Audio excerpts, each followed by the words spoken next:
प्रतिबोधितां भगवता नारायणेन स्वयं व्यासेन ग्रथितां पुराणमुनिना मध्ये महाभारतम् अद्वैतामृतवर्षिणीं भगवतीम् अष्टादशा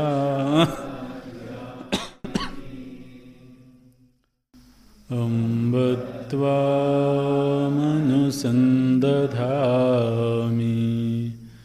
भगवद्गीते भवद्वेषिणी।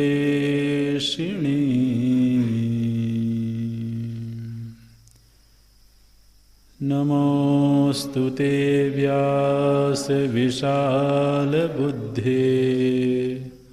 फुल्लारविन्दायतपत्रनेत्र येन त्वया भारततैलपूर्णः प्रज्वालितो ज्ञानमयः प्रदीपः प्रपन्नपारिजाताय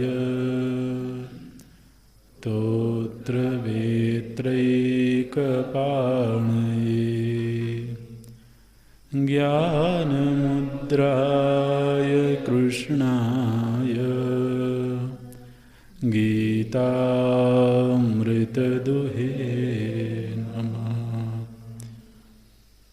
सर्वोपनिषदो गावो दुग्धा गोपालनन्दनः पार्थो वत्सः सुधीर्भोक्ता दुग्धं गीतामृतं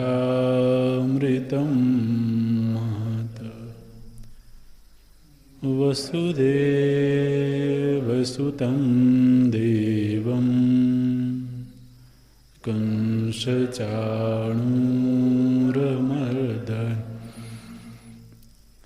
देवकी परमानन्दं कृष्णं वन्दे जगद्गुरुम् कृष्णं वन्दे जगद्गुरुम्।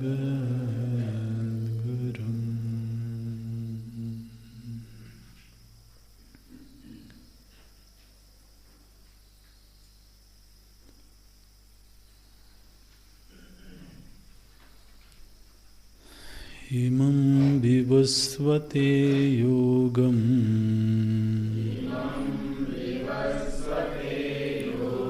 प्रोक्तवानहमव्ययम्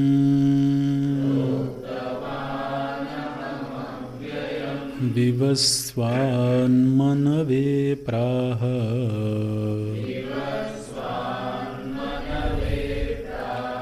मनुरिक्ष्वाकवे ब्रवीत एवं परम्परा प्राप्तम्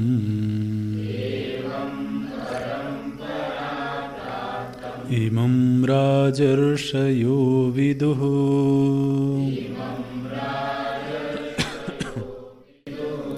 सकाले नेह महता योगो नष्टः परं तप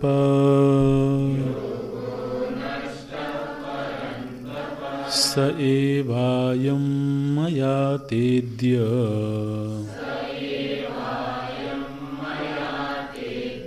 योगः प्रोक्तः पुरातनः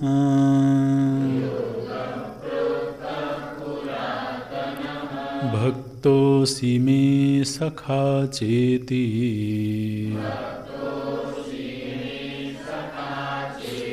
रहस्यं ह्येतदुत्तमम्।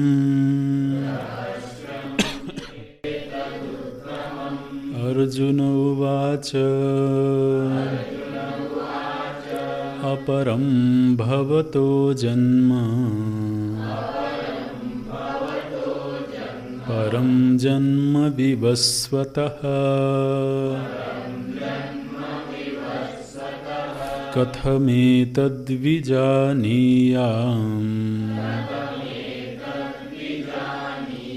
त्वमादौ प्रोक्तवानिति।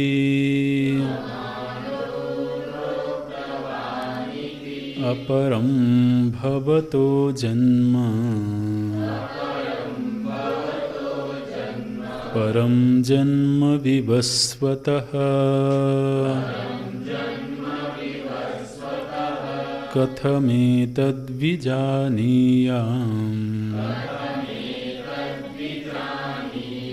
त्वमादौ प्रोक्तवानिति।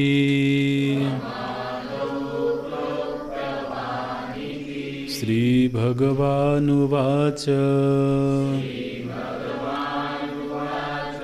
बहूनि मे व्यतीतानि जन्मानि तव चार्जुन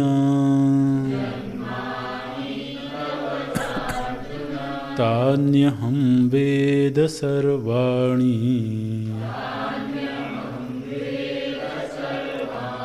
न त्वं वेत्थ परं तप।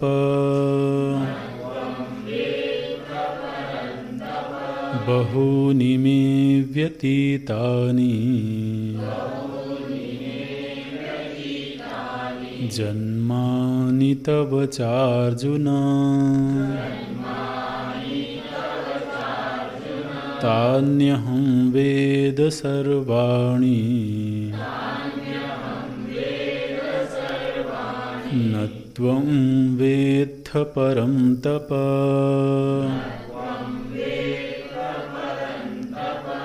अजोऽपि सन्नव्ययात्मा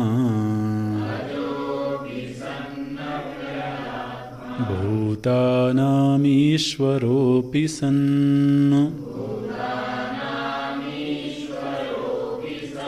प्रकृतिं स्वामधिष्ठाय सम्भवाम्यात्ममायया।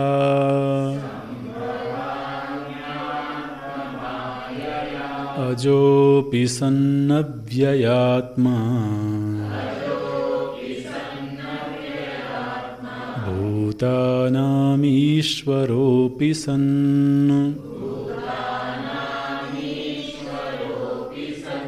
प्रकृतिं स्वामधिष्ठाय सम्भवाम्यात्ममायया।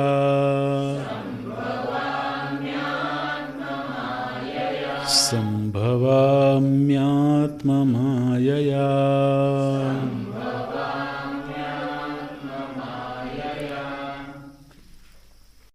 भगवता विप्रतिषिद्धम् उक्तम् इति मा भूत् कस्यचित् बुद्धिः इति परिहारार्थं च उद्यम इव कुर्वन् अर्जुन उवाच अपरम् अर्वाक् वसुदेव गृहे भवतो जन्म परं पूर्वं सर्गादौ जन्म उत्पत्तिः विवस्वतः आदित्यस्य तत्कथम एतद् विजानीयाम् अविरुद्धार्थतया यः त्वम् एव आदौ प्रोक्तवान् इमं योगं स एव त्वम् इदानीं मह्यं प्रोक्तवान् असि इति। या वासुदेवे अनीश्वर असर्वज्ञा शंका मूर्खाणां तां परिहरन् श्रीभगवानुवाच यदर्थो हि अर्जुनस्य प्रश्नः बहूनि मे मम व्यतीतानि अतिक्रान्तानि जन्मानि तव च हे अर्जुन तानि अहं वेद जाने सर्वाणि न त्वं वेत्थ जानीषे धर्माधर्मादिविप्रतिबद्ध ज्ञानशक्तित्वात् अहं पुनः नित्यशुद्धबुद्धमुक्तस्वभावत्वात् अनावरणज्ञानशक्तिः इति वेद अहं। हे परमतप, कथं तर्हि तव नित्य ईश्वरस्य धर्माधर्मा भावे अपि जन्म इति उच्यते। अजः अपि जन्मरहितः अपि सन् तथा अव्ययात्मा अक्षीणज्ञानशक्तिस्वभावः अपि सन् तथा भूतानां ब्रह्मादिस्तम्भपर्यन्तानाम् ईश्वरः ईशनशीलः अपि सन् प्रकृतिं स्वां मम वैष्णवीं मायां त्रिगुणात्मिकां यस्यावशे सर्वं जगत् वर्तते यया मोहितं सत् स्वम् आत्मानं वासुदेवं न जानाति तां प्रकृतिं स्वाम् अधिष्ठाय वशीकृत्य संभवामि। देहवान् इव भवामि जात इव आत्ममायया आत्मनो मायया न परमार्थतः लोकवत्। प्रभु जी गुरु परंपरा का स्मरण करते हैं और ये जो योग है, आत्मविद्या है, इस विद्या का अवतरण स्वयं परमात्मा के द्वारा हुआ है और इस विद्या की अनेक परंपराएं सुनी जाती हैं। जिस तरह से यहाँ भगवान एक राजर्षियों की गुरु परंपरा का स्वयं निर्देश करते हैं, ठीक इसी तरह से तो हम लोग पढ़ते हैं वो सदा शिव समारंभाम, एक वो भी गुरु परंपरा है। फिर नारायणं पद्मभवं वसिष्ठं शक्तिं च तत्पुत्र पराशरं च, वो भी एक गुरु परंपरा सुनी जाती है। सीतानाथ समारंभाम मध्वाचार्य मध्यमाम, ये भी एक गुरु परंपरा है। तो परंपराएं बहुत हो सकती हैं, लेकिन उन सभी परंपराओं में जो गोमुख है वो स्वयं परमात्मा है। सदाशिव समारंभाम में भी भगवान शिव से वो प्रकट हो रही हैं। नारायणम पद्म भवम में भगवान नारायण से अवतरण हो रहा है। सीतानाथ समारंभाम में भगवान श्री राम जी से प्रकट हो रही हैं। तो इन सभी परंपराओं में जो मूल बात है वो यह है कि इस विद्या का प्रवाह स्वयं परमात्मा से आरंभ हुआ है। यहाँ पर भी स्वयं भगवान बोलते हैं अहम प्रोक्तवान, मैंने बोला था। तो ये विद्या कोई केवल जीवों की विद्या नहीं है, ये विद्या स्वयं परमात्मा की धरोहर है, परमात्मा से प्राप्त हुई है। इसका मतलब वो परमात्मा की है, और जो परमात्मा का है उसका कभी पूरी तरह से नाश नहीं हो सकता है। वो छिप सकती है, वो पर्दे के पीछे जा सकती है, लेकिन वो पूरी तरह से नष्ट नहीं हो सकती है। परमात्मा का स्वभाव ये है कि वो जिसको प्रकट करते हैं उसका संरक्षण भी स्वयं ही करते हैं। इसलिए जब ये कहा जाता है कि यह सृष्टि स्वयं परमात्मा से प्रकट हुई है, तो फिर परमात्मा ही सृष्टि के संरक्षक भी होते हैं। वही भगवान विष्णु के रूप में पालनकर्ता भी होते हैं। तो ये दोनों ही परंपराएं, बिंदु परंपरा और नाद परंपरा। बिंदु परंपरा जिसमें जीवों की सृष्टि है, वो निरंतर प्रवहमान है, और उन जीवों के उद्धार के लिए जो नाद परंपरा है, अर्थात विद्या की परंपरा है, विद्या शब्द रूपिणी है, नाद रूपिणी है, इसलिए उसका प्रवाह भी तो परमात्मा से शुरू होता है, परमात्मा ही उसके संरक्षक होते हैं। तो कालक्रम से जब उसका पटाक्षेप होने लगा तो फिर कृष्णावतार में उसी योग को अर्जुन को निमित्त बना करके पुनः प्रकट किया उन्होंने। इसी तरह से परमात्मा ही फिर वेदव्यास जी के रूप में अवतरित होके लिपिबद्ध करते हैं, भगवान शंकराचार्य के रूप में प्रकट होकर के उसका विस्तार करते हैं। तो इन सारे प्रसंगों को देखने से एक बात तो ये समझनी चाहिए कि इस विद्या के संरक्षक स्वयं परमात्मा हैं। हम लोगों के ऊपर, कुछ लोगों के ऊपर अनुग्रह करके भगवान वो दायित्व दे देते हैं, वो संरक्षण का दायित्व दे देते हैं, ताकि वह तो मानवों का उद्धार करते हुए आगे से आगे प्रवाहित होती रहे। तो यहाँ पर एक गुरु परंपरा, राजर्षियों की परंपरा स्वयं भगवान वर्णन करते हैं। सूर्य देव से, माने सूर्य देव भगवान के प्रथम शिष्य हैं। ये जो विद्या है, इसके प्रथम जो सृष्टि के आरंभ में भगवान के साक्षात जो शिष्य बने वो सूर्य देव बने। फिर सूर्य देव से वह परंपरा आगे प्रवाहित होती रही, तो महाराज मनु में आई, फिर महाराज मनु से इक्ष्वाकु, और ऐसे उस परंपरा का प्रवाह होता रहा।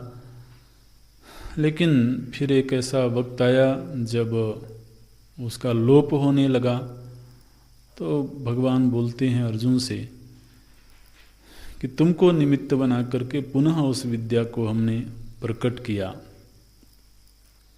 इसका मतलब ये है कि फिर यह अर्जुन का व्यक्तिगत प्रश्न नहीं है। जिस प्रश्न के परिप्रेक्ष्य में यह योग प्रकट हुआ वो अर्जुन का अपना व्यक्तिगत प्रश्न नहीं है, बल्कि अर्जुन समूची मानव जाति का प्रतिनिधित्व कर रहे हैं। और प्रभु जी ने अर्जुन को प्रतिनिधि बना करके, निमित्त बना करके सभी मानवों के लिए इस विद्या को प्रकाशित किया। भगवान बोलते हैं कि मैंने तुमको आज ये विद्या प्रदान करी है। क्यों अर्जुन को करी है? तो भगवान दो संबंधों की बात करते हैं। भक्तोसी में सखा च इति, चूंकि तुम मेरे भक्त हो और चूंकि तुम मेरे सखा हो, इसलिए मैंने तुमको ये विद्या दी है। ये अर्जुन का अधिकार है, अर्जुन की भक्ति है, अर्जुन का समर्पण है, जहाँ पर कि भगवान स्वयं अर्जुन को बोलते हैं कि तुम मेरे भक्त हो। ये अधिकार सभी को प्राप्त नहीं होता है। भक्ति तो लोग करते हैं, अनेक लोग करते हैं, लेकिन स्वयं भगवान किसी को बोलें कि तुम मेरे भक्त हो, ये बहुत बड़ी बात है। ये जो वाक्य है, जो शब्द है भक्तोसी में, ये इस बात की सूचना देता है कि अर्जुन का जो समर्पण है, अर्जुन के हृदय में निश्चल भाव से जो शरणागति है, जो भगवान के प्रति भावधारा प्रवाहित होती है, वही भावधारा भगवान के हृदय में ये भाव प्रकट करती है कि तुम मेरे भक्त हो। देखिए, भगवान के साथ में भक्ति का संबंध बनाना ये जीव की स्वतंत्रता है, ये हम सभी का अधिकार है। ये अधिकार स्वयं परमात्मा ने सभी को दे रखा है कि हम भगवान को ये कहें कि मैं आपका भक्त हूँ। लेकिन ध्यान रखना, जीव की ये स्वतंत्रता नहीं है, इसको सावधानी से समझना, कि वो भगवान से ये कहे कि तुम मेरे सखा हो। ये जो सखा का भाव है ये भगवान की तरफ से आता है।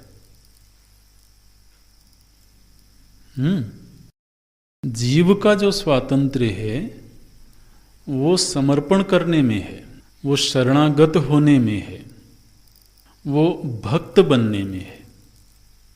लेकिन भगवान का ये वात्सल्य है, भगवान की ये मृदुता है कि वो कहें कि तुम मेरे मित्र हो। ये जो सखा भाव है ये भगवान की तरफ से होता है। इस बात को ध्यान में रखना। इसी तरह से गुरु के साथ भी होता है।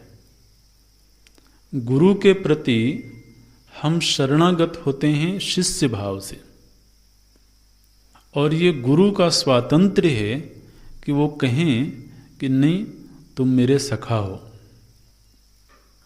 तो ये जो सखा का संबंध है, जहाँ छोटे और बड़े के बीच में संबंध हो, तो वहाँ सखा का भाव बड़े की ओर से आता है। यहाँ तक कि पिता पुत्र के बीच भी पिता ये कह सकता है अपने पुत्र को कि मैं तुम्हारे प्रति मित्रता का व्यवहार करता हूँ, लेकिन ये पुत्र का अधिकार नहीं है कि वो जाकर के पिता के गले में हाथ डाले और बोले तुम मेरे मित्र हो। आपको बुरा लगा ना सुन करके? ये छोटे का अधिकार नहीं है। अगर कोई ऐसा करता है तो वो उसकी अशिष्टता है। आजकल कहीं कहीं ऐसा देखने को मिलता है कि हम तो पिता पुत्र कैसे रहते हैं, बोले मित्र की तरह से रहते हैं। ये पिता का वात्सल्य है कि उसके हृदय में भाव प्रकट हुआ तो मित्रवत व्यवहार करता है। वो इसलिए करता है ताकि छोटे को माने ऐसी स्थिति ना हो कि वो निरंतर भयभीत रहे, क्योंकि जब वो निरंतर बड़े से भयभीत रहेगा तो खुल करके अपनी बात नहीं कह पाएगा, अपनी समस्या अभिव्यक्त नहीं कर पाएगा, अपने प्रश्न नहीं रख पाएगा। तो बड़े का बड़प्पन होता है कि वह अपने धरातल से नीचे उतर करके और उससे बोलते हैं कि नहीं मैं सखावत तुमसे व्यवहार करता हूं। ये उनका अधिकार है। लेकिन किसी दिन पुत्र के मन में मैत्री भाव आया और जाके हाथ मिलाया पिताजी से और बोलता है चलो चलें यार, कहीं बाजार घूम के आते हैं। ये बुरी बात है, ये अशिष्टता है।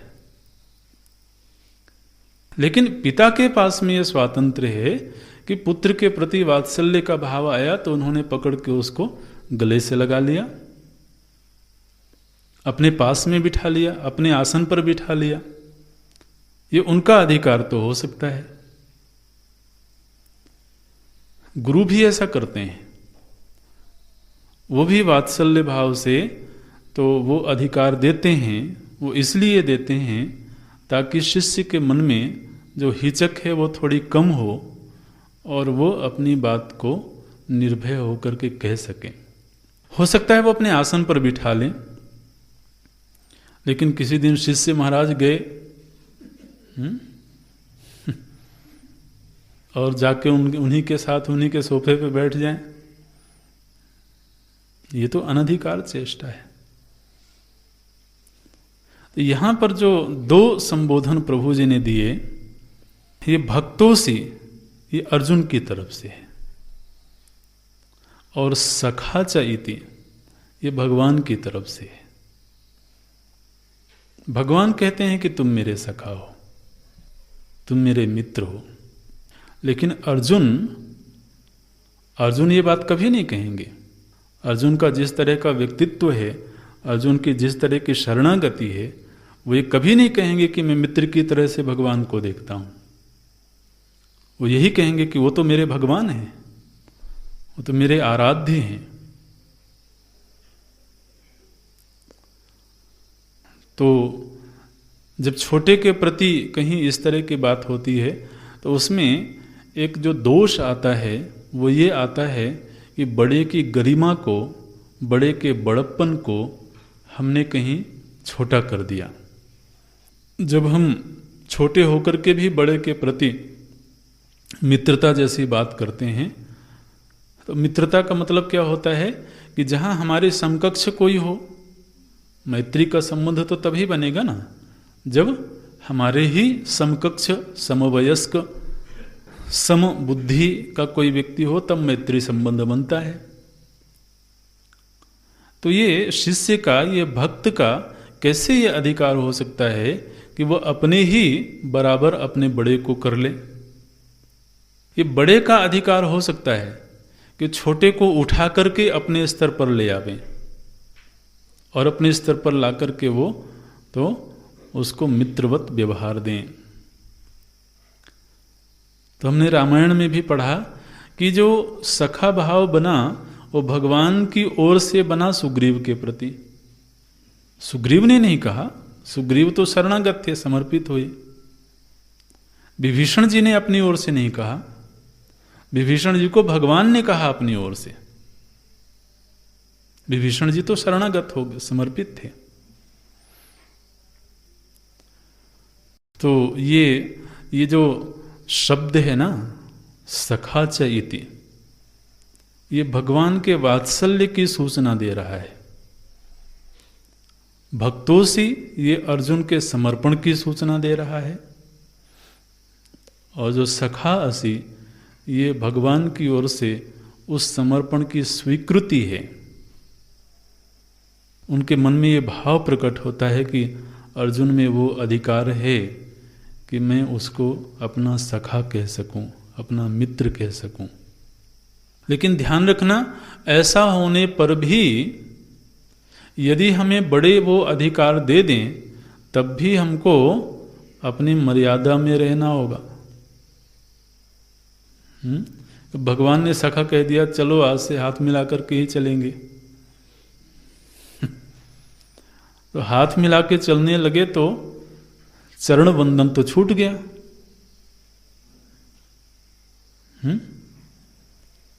और ये तो फिर बड़ी धृष्टता हो गई। देखिए भगवान क्या बात करते हैं, बोलते हैं सखा चाहिए, तुम सखा हो, इसलिए मैं तुमको गोपनीय बात मैंने बताई है। रहस्यम ही एतत् उत्तमम, एक ऐसा रहस्य बताया है जो उत्तम रहस्य है। माने कुछ रहस्य ऐसे भी होते हैं जो जरूरी नहीं है कि उत्तम हो। रहस्य का मतलब क्या होता है, किसी चीज को छिपा के रखना। अब कुछ ऐसी भी चीजें छिपी होती हैं जो निकृष्ट होती हैं। तो इसलिए बोलते हैं कि ये ऐसा रहस्य बताया है जो उत्तम रहस्य है। माने ये सभी को नहीं बताया जा सकता है। उत्तम रहस्य उत्तम अधिकारी को ही दिया जाता है। तो ये प्रभु जी ने जब अर्जुन के प्रति बोला तो अर्जुन के मन में प्रश्न उठा। भगवान भाष्यकार बोलते हैं अर्जुन के मन में जो प्रश्न आया है ये अर्जुन का प्रश्न नहीं है। ये प्रश्न साधारण लोगों का हो सकता है। अर्जुन को भगवान भाष्यकार बचाते हैं। देखिए भगवान भाष्यकार बोलते हैं भगवता विप्रतिषिद्धम उक्तम। भगवान तो बड़ी उल्टी पुल्टी बात करते हैं। इति मा भूत कस्यचित बुद्धि, किसी के बुद्धि में इस तरह का भाव न आवे कि भगवान बड़ी उल्टी पुल्टी बात करते हैं कि भगवान का जन्म अभी हुआ है और सूर्य देव तो बहुत पहले से हैं, तो भगवान ने कब उनको उपदेश कर दिया। तो कहीं भगवान के ऊपर कोई आक्षेप कर सकता है कि भगवान ऐसी बात करते हैं। तो कस्यचित बुद्धि महाभूत, किसी की बुद्धि में इस तरह की शंका न आवे तो दूसरों की बुद्धि में आने वाली शंका की संभावना को देखते हुए अर्जुन ये उद्यम करते हैं कि मैं लगे हाथ इस तरह का प्रश्न पूछ लूं ताकि लोगों के मन में वो शंका न आने पावे भविष्य में। तो बोलते हैं कस्यचित बुद्धि इति परिहारार्थम च उद्यम इव कुरुवन्न। तो उस आशंका का परिहार करने का उद्यम करते हुए से अर्जुन प्रश्न करते हैं। क्या प्रश्न करते हैं? बोलते हैं भगवन भवतः जन्म अपरम, आपका जो जन्म है वो तो बहुत बाद में हुआ है। भवतः जन्म, भवतः माने आपका जन्म तो भगवन अपरम है, माने बहुत बाद में हुआ है, अभी इसी समय हुआ है, आप हम उम्र ही हैं। इसलिए भगवान तो महाराज युधिष्ठिर से भी छोटे हैं। महाराज युधिष्ठिर को भगवान तो भ्राता कह के बुलाते हैं, भ्राता श्री, ऐसे जैसे अर्जुन बुलाते हैं उसी तरीके से भगवान भी बुलाते हैं। तो अर्जुन बोलते हैं अपरम भवतो जन्म, आपका जन्म तो अभी अभी हुआ है। अच्छा, तो इसमें समस्या क्या है? बोलते हैं परम जन्म विवस्वतः, और जो विवस्वान है उनका जन्म तो बहुत पहले हो चुका है। पूर्वम सर्गादौ, सर्ग के आदि में, सर्ग के आरंभ में ही विवस्वान का जन्म हुआ है। और आपका जन्म तो अर्वाक वसुदेव गृहे, वसुदेव महाराज के गृह में आपका जन्म हुआ है। अच्छा जी, तो इसमें समस्या क्या है? बोलते हैं कथम एतत् विजानीयाम, ये मैं कैसे समझूं?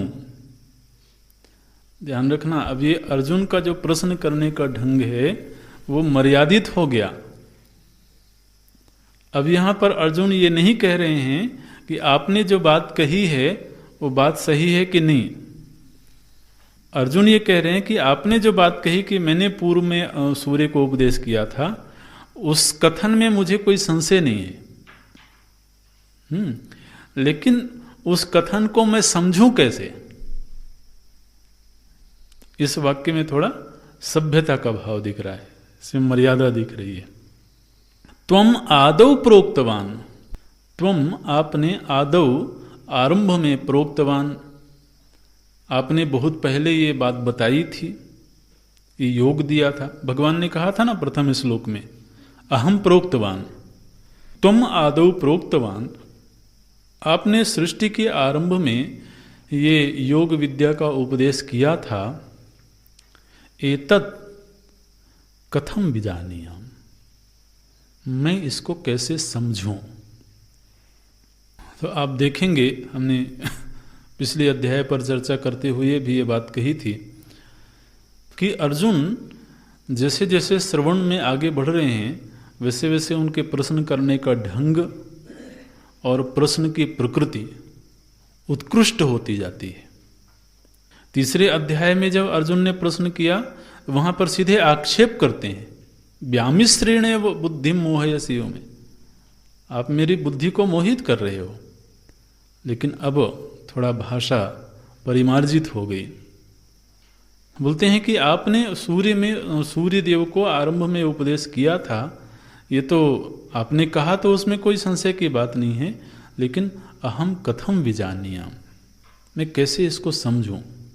तो क्यों, समझने में आपको क्या आपत्ति है? बोले समझने में आपत्ति ये है कि आपका जन्म तो अभी हुआ है और आपने कहा कि मैंने ही उपदेश किया था। माने बात ये है कि अगर आपने ये कहा होता कि मेरा पूर्व जन्म हुआ था पहले, तो मेरा जो पूर्व का जन्म था उस जन्म में मैंने उपदेश किया था, तो फिर भी थोड़ा सा स्वीकार्य होता। क्योंकि ऐसा थोड़ी है कि अर्जुन को पूर्व जन्म या पुनर्जन्म नहीं मालूम है, वो तो सनातनी है ना, सनातन धर्मी है, तो उनको पूर्व जन्म पुनर्जन्म तो ये सब मालूम है। तो आपने यदि ये कहा होता कि मेरा जो पूर्व जन्म हुआ था तो उस जन्म में मैंने सूर्य को उपदेश किया था, लेकिन आपने कहा अहम प्रोक्तवान, मैंने श्री कृष्ण एवं प्रोक्तवान, ये बात हुई ना, अहम प्रोक्तवान। तो महाराज श्री कृष्ण के रूप में तो आपका तो अभी अभी जन्म हुआ है, वसुदेव गृहे जाता है तुम, तो फिर मैं कैसे इस बात को समझूं? तुम आदौ प्रोक्तवान इति। भगवान भाष्यकार बोलते हैं, आगे भी संगति लगाते हैं, बोलते हैं भाई ये प्रश्न अर्जुन का तो नहीं हो सकता है। हाँ, अर्जुन को भगवान की भगवत्ता में कोई संशय नहीं है, इसलिए ये उनका प्रश्न नहीं हो सकता है। तो किसका प्रश्न होगा? बोलते मूर्खाणाम। तो यदि कोई ना समझ लोग हैं तो वो ऐसा सोच लेंगे, क्या सोच लेंगे? बोले या वासुदेवे अनीश्वर। हाँ, वासुदेव कोई ईश्वर थोड़ी है, ऐसे लोगों के मन में। और ध्यान रखना, इस तरह के लोग हैं दुनिया में, जो वर्ग भगवान भाष्यकार बता रहे हैं, ऐसे लोगों की कमी नहीं है, खूब मिल जाएंगे। हो सकता है भीड़ में मिल जाए। क्या मानने वाले? बोले वासुदेव अनीश्वर, वासुदेव कोई ईश्वर थोड़ी हो, तो महामानव हैं। वो हैं तो मनुष्य ही, लेकिन उनमें थोड़ा शक्तियाँ ज़्यादा हैं, थोड़ा ज्ञान ज़्यादा है, बल पराक्रम बल विक्रम ज़्यादा है, इसलिए वो महामानव है, अति मानव है। मानवों की कोटि में तो नहीं रखा जा सकता, क्योंकि वो ऐसे ऐसे कार्य भी करते हैं जो साधारण आदमी नहीं कर सकता है। तो इसलिए मानवों की कोटि में तो रख नहीं सकते हैं। तो मानवों की कोटि में नहीं रख सकते तो कहाँ रखें? बोले मानवों में श्रेष्ठ मानव है। पुरुष नहीं है, कैसे हैं? पुरुषोत्तम है। लेकिन पुरुषोत्तम कहने में ईश्वर शब्द नहीं अभिव्यक्त हुआ। अब पुरुषों में उत्तम है, थोड़ा विशेष है वो, इसलिए अनीश्वर और असर्वज्ञ, वो कोई सर्वज्ञ नहीं है। भाई भगवान ने ये कहा कि हमने पूर्व में ये उपदेश किया था, तो जीव का भी तो पुनर्जन्म होता है, जीव का भी पूर्व जन्म होता है। तो हो सकता है कि इनको पूर्व के जन्म की कोई स्मृति आ गई हो। तो ये कहने से कि हमने पूर्व में उपदेश किया था, इससे सर्वज्ञता की सिद्धि तो नहीं होती है। तो ये अति मानव है और विशिष्ट मेधा संपन्न है। ज्ञानी महापुरुषों में भी किसी किसी में ऐसा देखा जाता है कि किसी किसी को पूर्व जन्म की स्मृति प्रकट हो जाती है। तो इस तरह से ये कोई अति मानव हैं, इस तरह की आशंका हो सकती है। या वासुदेवे अनीश्वर असर्वज्ञ आशंका मूर्खाणाम ताम परिहरन्न। उस आशंका का परिहार करने के लिए भगवान आगे विस्तार से अपने जन्म की प्रक्रिया का निरूपण करते हैं। श्री भगवान यदर्थो ही अर्जुनस्य प्रश्नः, तो श्री भगवान उवाच, श्री भगवान बोलते हैं, भगवान बोलते हैं अर्जुन, पहली बात तो ये है कि जो तुमने ये कहा कि अपरम भवतो जन्म, तो आपका जन्म अभी अभी हुआ है, ये बात ठीक है, लेकिन इसके पहले भी जन्म हुए हैं।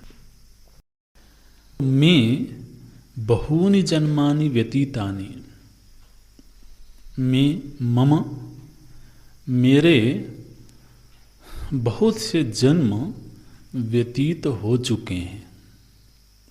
मैं बहूनि जन्मानि व्यतीतानि। अच्छा भगवान, तो आप तो भगवान हैं, इसलिए आपके बहुत से जन्म हो चुके होंगे। भगवान बोलते हैं नहीं अर्जुन, तब चा, तुम्हारे भी बहुत सारे जन्म हुए हैं अर्जुन। तब चा, इस जन्म के पूर्व, मैंने देखिए हमारी क्या मान्यता होती है कि मेरा अस्तित्व इस शरीर के साथ ही आरंभ हुआ है। पूर्व जन्मों की कोई स्मृति नहीं होने की वजह से कदाचित हमने सत्संगों में सुना भी कि हमारा पुनर्जन्म होता है, पूर्व जन्म भी है। तो ये सुनने के बाद भी ये सहजता से स्वीकृति नहीं हो पाती है। माने आप देखें, कभी गंभीरता से इस विषय पर विचार करें, हम एकांत में कहीं अकेले में बैठे हों और ये विचार करें कि इस शरीर से पहले भी मैं था, तो किस रूप में रहा होऊंगा। ये सोच सोच करके भी महाराज कोई ख्याल आता नहीं है। बहुत सोचने पर भी ये जल्दी से बुद्धि में आता नहीं है कि इसके पहले भी मैं था। ऐसा मैं सुनता हूँ सत्संगों में, तो पहले मैं कैसा रहा होऊंगा, कहाँ रहा होऊंगा। क्योंकि मैं के साथ ये जो देह भाव है, ये ऐसा जबरदस्त बना हुआ है कि वो मैं का देह से भिन्न अस्तित्व, तो फिर हम कोई और देह की कल्पना ही कर सकते हैं। ज़्यादा से ज़्यादा यही होगा कि कोई और देह की कल्पना कर सकते हैं कि इस शरीर से पहले कोई शरीर रहा होगा, लेकिन वो कौन सा शरीर रहा होगा, कहाँ रहा होगा, उसमें मेरे पास कितना ज्ञान रहा होगा, कितनी समझ रही होगी। ये सब चीज़ें फिर सोचना पड़ेगा ना। आपके मन में कोई ख्याल आता है?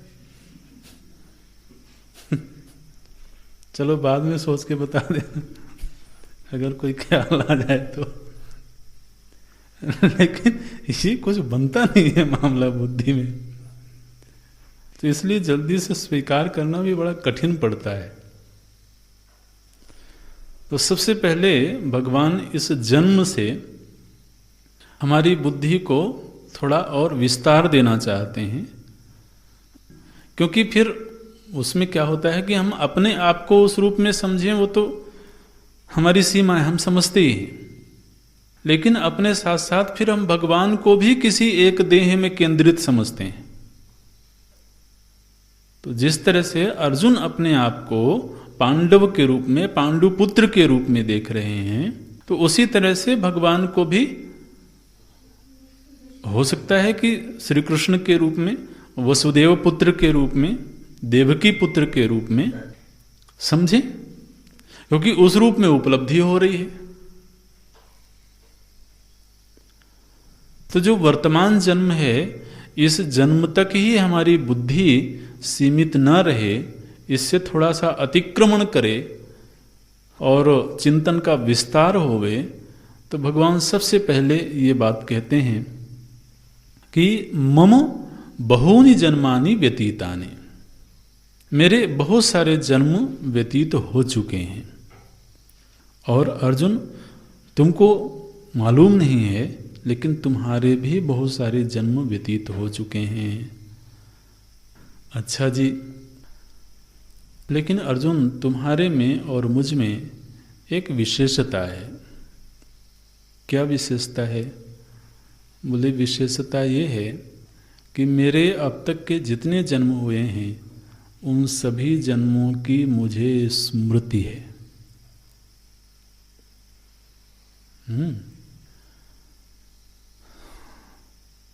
और केवल मेरे ही जन्म की नहीं, तुम्हारे भी सारे जन्मों की मुझे याद है। और केवल मेरे और तुम्हारे नहीं, इन सभी ब्रह्मचारियों के भाई स्वाभाविक है, फिर केवल अर्जुन और भगवान ही क्यों आएंगे? भगवान तो वो हैं जो हमारी रग रग से परिचित हैं। इसलिए उनको किसी भी बात को लेकर के शिकायत नहीं कर सकते। हमने अगर शिकायत किया कि भगवान आपने मुझे तो ऐसी परिस्थिति दे दी, मैंने तो जिस तरह की परिस्थिति मिली है उतना बुरा कर्म किया नहीं, भगवान बोलेंगे चलो हम पिछली फाइल खोलते हैं हमारे पास तो सारा रिकॉर्ड है, तो किसी भी जन्म की फाइल खोल सकते हैं। इसलिए भगवान बोलते हैं तानि अहम वेद, तानि तानि जन्मानि, उन सारे ही जन्मों को मैं जानता हूं। और तानि में केवल मम नहीं, भगवान ने इतना कहा तानि अहम वेद, तो तानि शब्द में मम त्वम, अपने भी पूर्व के सभी जन्मों को और तुम्हारे भी पूर्व के सभी जन्मों को और अन्य लोगों के भी। आप जरा सोचो भगवान की मेधा कैसी होगी भी। हमको तो अपना पूर्व जन्म ही याद नहीं आता है। अरे पूर्व जन्म क्या, इसी जन्म में जब हम 10 वर्ष के थे तब कैसे थे कोई फोटो दिखा दे तो अलग बात है नहीं तो कुछ याद नहीं आता। तो इस जन्म की ही बहुत सारी चीजें भूल चुके हैं। भगवान कहते हैं तानि अहम वेद, मैं उन सबको जानता हूं, न त्वम वेत्थ परंतप, लेकिन तुम उनको नहीं जानते हो। तुम क्यों नहीं जानते हो और मैं क्यों जानता हूं? तो ज्ञान में ये भेद क्यों आ गया, कहां से आ गया? क्योंकि अभी तो अर्जुन भी एक शरीरधारी होकर के ही व्यवहार कर रहे हैं और भगवान भी एक शरीरधारी होकर के ही व्यवहार कर रहे हैं। तो दोनों के बीच जो संवाद हो रहा है वो शरीरधारी होकर के ही व्यवहार हो रहा है।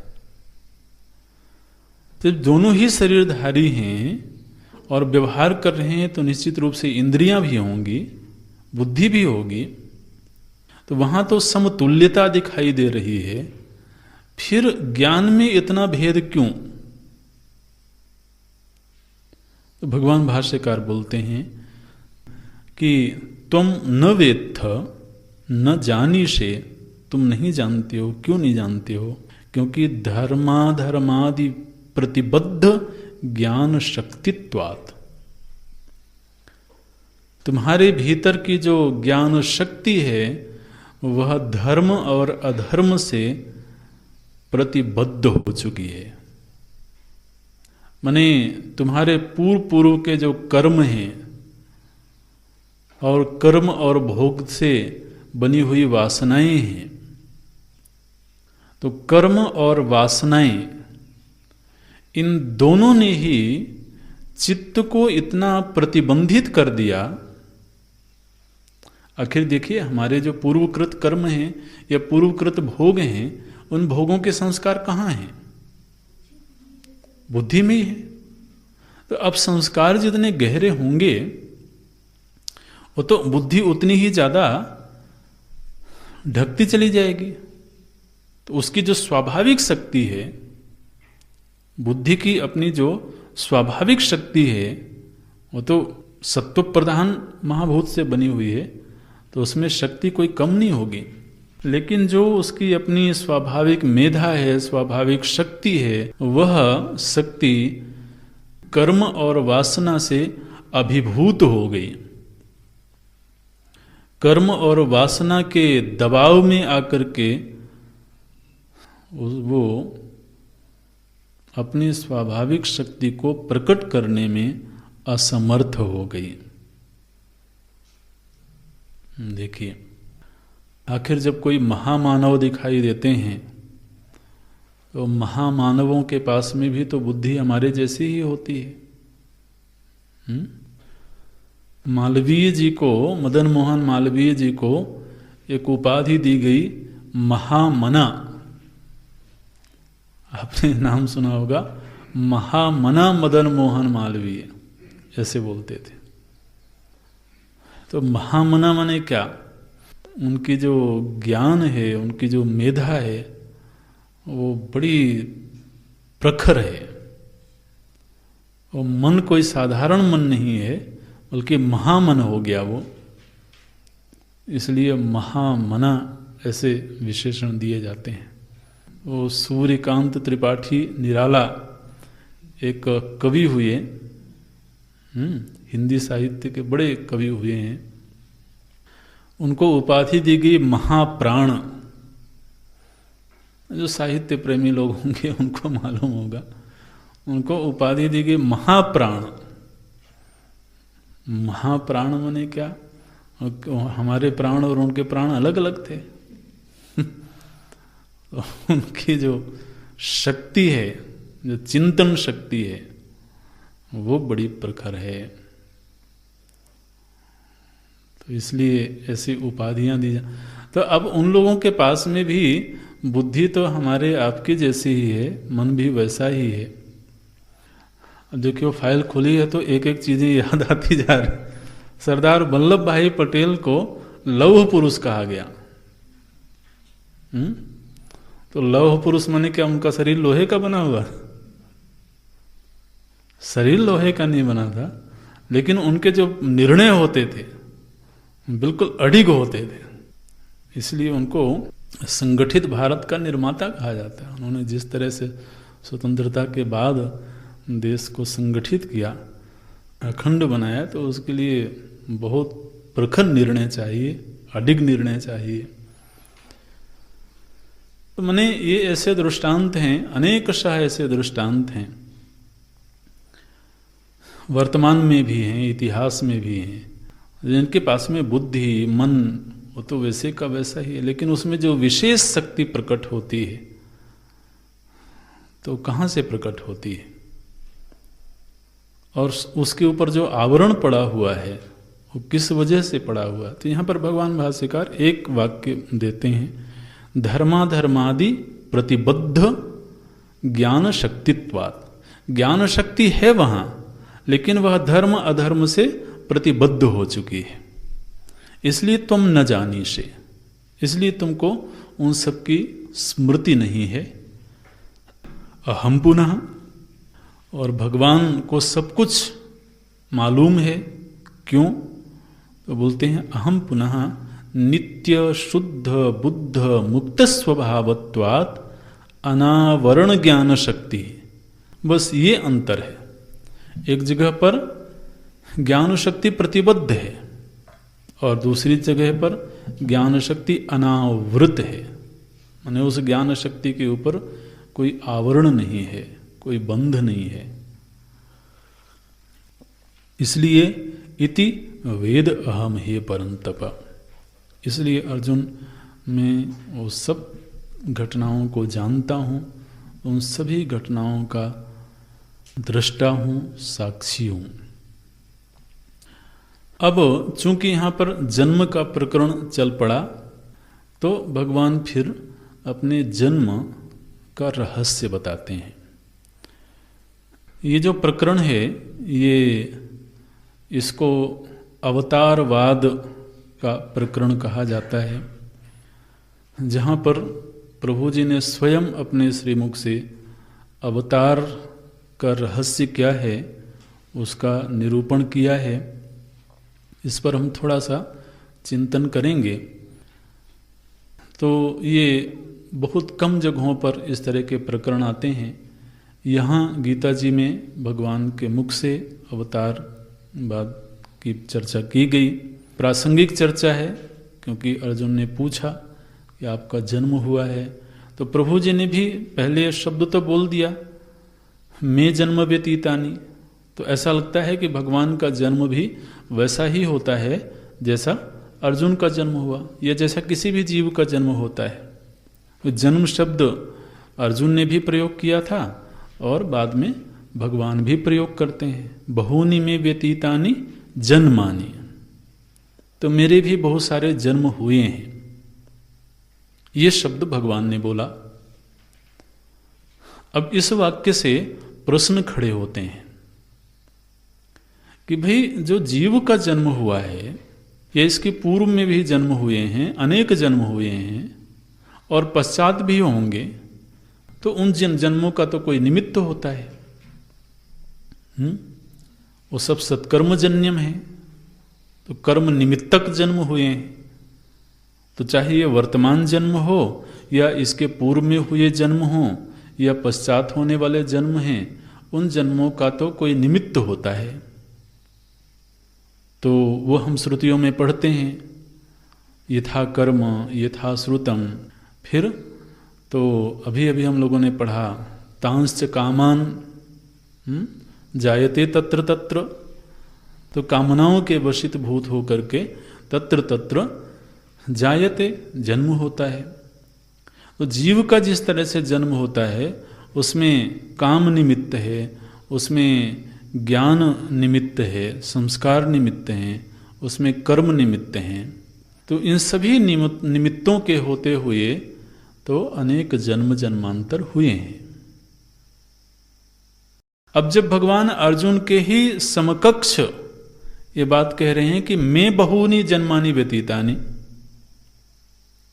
तो भगवान स्वयं अपने लिए बोल रहे हैं मैं जन्मानि व्यतीतानि। तो अब जब कार्य कारण का हम चिंतन करेंगे तो फिर वहां भी तो विचार करना पड़ेगा ना कि भगवान के जन्म हुए, क्यों जन्म हुए? तो क्या उनमें भी कोई कामना थी, उनके भी कोई संस्कार थे, उनके भी कोई कर्म थे? ये प्रश्न होगा। तो जब कारण का अनुसंधान करेंगे तो ये प्रश्न आएंगे।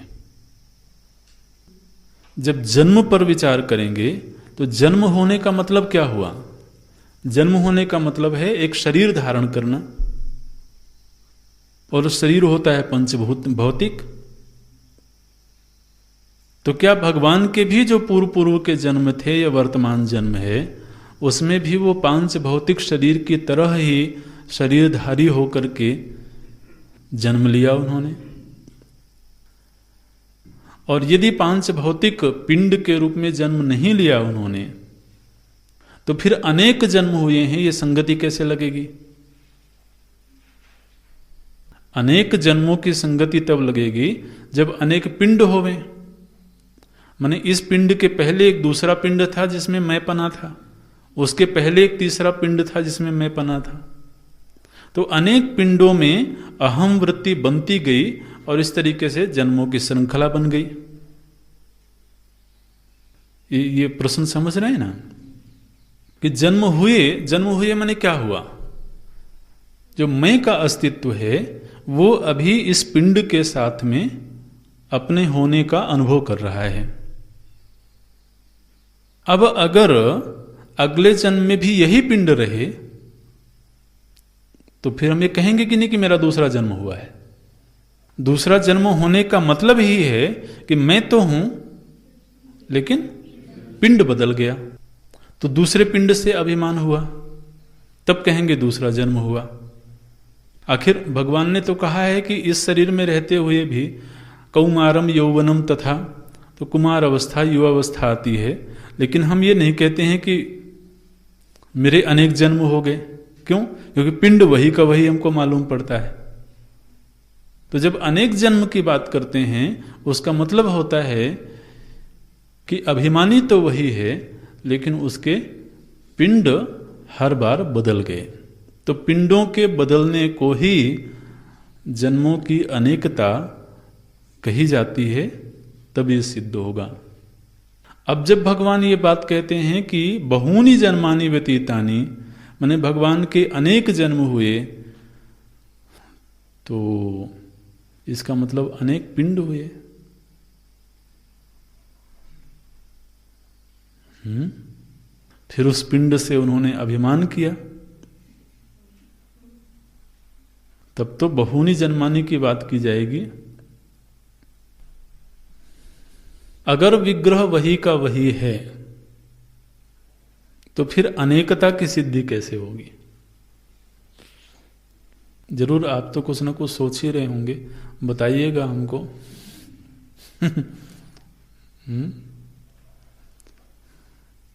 आप कहोगे नहीं नहीं वो प्रकट हो जाते हैं। अब प्रकट हो गए फिर प्रकट हो गए, ऐसे अच्छा है। तो माने ये है कि ये एक प्रश्न है। जब बहुनी जन्म भगवान कह देते हैं तो परंपरा से अध्ययन करने वाले जो लोग नहीं हैं वो इस तरीके से व्याख्या करेंगे कि फिर भगवान को भी एक जीव ही होना चाहिए। क्योंकि जिस तरह से जीवों के अनेक जन्म हुए उसी तरह से श्री कृष्ण के भी अनेक जन्म हुए, और ये बात स्वयं भगवान ने ही कही है। इसलिए श्री कृष्ण भगवान नहीं है, कोई अति मानव है, महामानव है ऐसे। और वो सर्वज्ञ भी नहीं है। सर्वज्ञ क्यों नहीं है? भगवान ने तो कहा कि मैं पूर्व के जन्मों को जानता हूं। तो पूर्व के जन्मों को जानने मात्र से सर्वज्ञता की सिद्धि नहीं होती है, क्योंकि अनेक जीवों में भी देखे जाते हैं। भगवान बुद्ध तो उपदेश करते हैं तो जातक कथाएं आती हैं जहां पर उन्होंने स्वयं याद किया कि मेरे पूर्व जन्म में मैं ये था, तो उनको अपने पूर्व जन्मों की स्मृति हुई। श्रुतियों में भी ऐसे वर्णन आते हैं, वामदेव ऋषि हैं या और ऋषि हैं जो कहते हैं कि मैं पूर्व जन्म में इस रूप में था, तो उनको पूर्व जन्म की स्मृति है। तो वो तो कोई ज्ञानी पुरुष भी हो सकते हैं जो पूर्व जन्म की स्मृति कर सकते हैं, लेकिन पूर्व जन्म की स्मृति मात्र से उनमें सर्वज्ञता की सिद्धि नहीं होती है। और सर्वज्ञता की सिद्धि हुए बिना कोई ईश्वर सिद्ध नहीं हो सकता। और यदि कोई ईश्वर सिद्ध हुआ तो उसका जन्म सिद्ध नहीं हो सकता।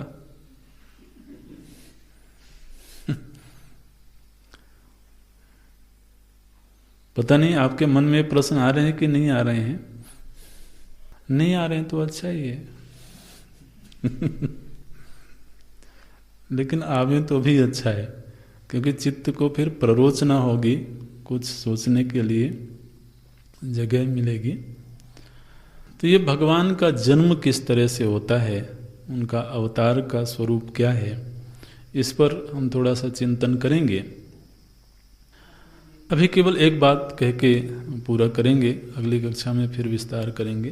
तो देखिए, सीधे पर ब्रह्म का मानवीय रूप में अवतरित होना, ये बात केवल सनातन धर्म ने कही है। दुनिया के अन्य जितने भी धर्म हैं, प्रायः सभी धर्म ईश्वरवादी हैं। इस्लाम भी ईश्वरवादी है, ईसाई धर्म भी ईश्वरवादी है, और भी जिन धर्मों की आप चर्चा करें वो धर्म ईश्वरवादी हैं, माने ईश्वर के अस्तित्व को स्वीकार करते हैं। लेकिन वह जो ईश्वर है वह ईश्वर ही मानवीय रूप धारण करके व्यवहार करता है, ये सनातन धर्म के अलावा किसी ने स्वीकार नहीं किया। प्रायः जितने धर्म हैं उन्होंने ये बात जरूर कही कि वह अपने दूत भेजता है। तो उसके मैसेंजर आते हैं। वो क्यों आते हैं?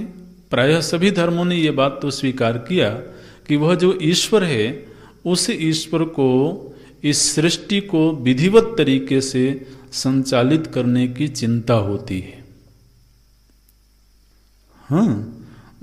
मानव समाज में धर्म की स्थापना बनी रहे, सृष्टि व्यवस्थित रूप से चलती रहे, मर्यादा स्थापित रहे और ज्ञान का प्रवाह होता रहे, ये चिंता भगवान को है, ये चिंता परमात्मा को है।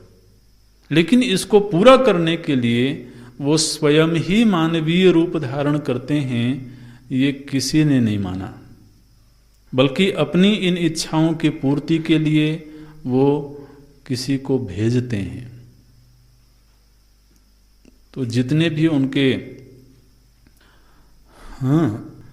तो विशिष्ट जो जीव हैं जिन्होंने धर्म का विस्तार किया, वो उनके पैगंबर हैं। पैगंबर माने पैगाम देने वाला। भगवान की आज्ञा को जीवों तक पहुंचाने वाला कोई दूत आता है, वो स्वयं नहीं। वो स्वयं क्यों नहीं आ सकते हैं, क्यों नहीं मानवीय रूप धारण करते हैं, उसमें बहुत सारी समस्याएं हैं, वैचारिक अड़चने हैं, जिसकी वजह से ये स्वीकार करना मुश्किल होता है। सनातन धर्म ने, वैदिक सनातन धर्म ने ये बात कही कि वो जो परमात्मा इस जगत का अधिष्ठान है, वह जो परमात्मा इस जगत के प्रलय काल में एकमात्र सतरूप में था, वह जो परमात्मा इस समय ही भी सर्वव्यापक है, सर्वनियंता है, वही का वही ब्रह्म मानवीकृत होकर के इंद्रिय गोचर होता है। इंद्रिय गोचर होकर के वो वैसा ही व्यवहार करता है जैसा कोई व्यक्ति, कोई जीव व्यवहार कर रहा हो। ये जो स्थापना है, ये केवल सनातन धर्म की स्थापना है। और इस तरह से कैसे होता है, उस पर एक पूरा व्यवस्थित चिंतन है। माने ये जो विचार है केवल भावुकता का विचार नहीं है, बल्कि इसके पीछे एक प्रामाणिक चिंतन है। और यहाँ पर संक्षेप में प्रभु जी ने भी थोड़ा कुछ शब्द दिए हैं। इन्हीं शब्दों के आधार पर हम चिंतन करेंगे। अभी यहाँ पूरा करते हैं। ओम पूर्णमदः पूर्णमिदं पूर्णात् पूर्णमुदच्यते पूर्णस्य पूर्णमादाय पूर्णमेवावशिष्यते। ओम शांति शांति शांति। हरि ओम श्री गुरुभ्यो नमः। हरि ओम।